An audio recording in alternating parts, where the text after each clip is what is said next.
Sekinchan. You've heard about its reputation as a travel destination. But do you know the story of the Chinese settlers who helped shape the town decades ago? Their history is at the heart of everything you see today.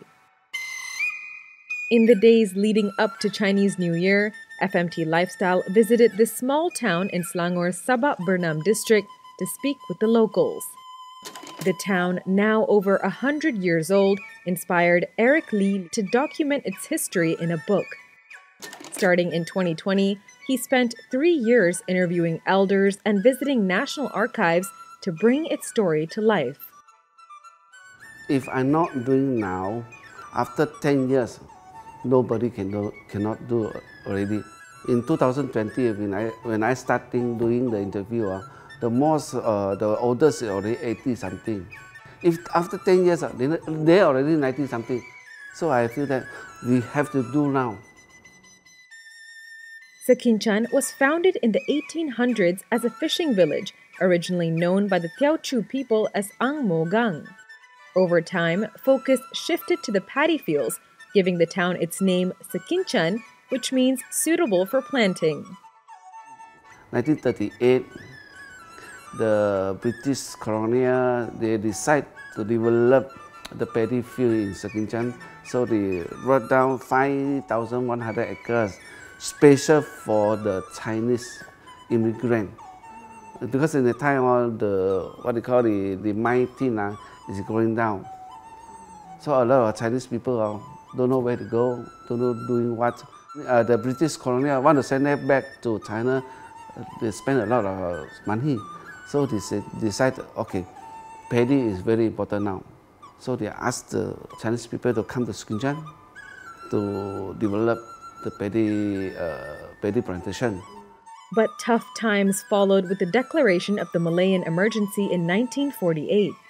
Locals were forced to abandon their homes in the paddy fields and relocate to 3 different concentration camps.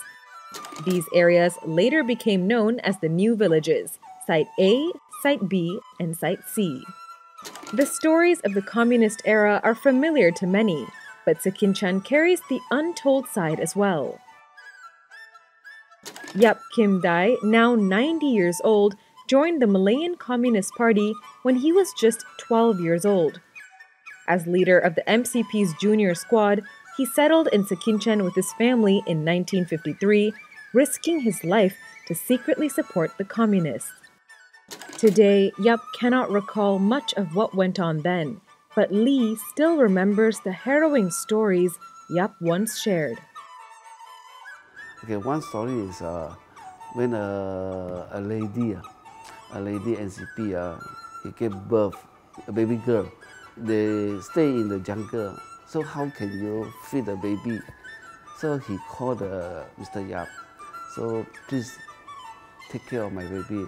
So in the midnight, the lady NCP go to the fencing and do a hole. Put the baby inside the hole. Then Mr. Yap come to collect the baby girl and feed them as their daughter. Now he still stay in Tanjung Karang.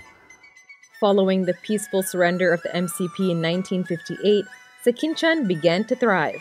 Today, the community remains tight-knit, holding on to the values and traditions of its early days.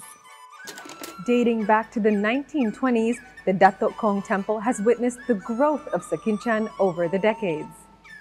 Originally located right by the sea, the temple was a sacred place for fishermen who prayed for safety before setting out in their boats.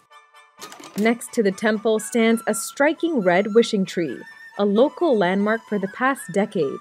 Visitors write their wishes on red ribbons tied to coins and throw them onto the tree's branches. According to tradition, the higher the ribbon lands, the more likely the wish will come true.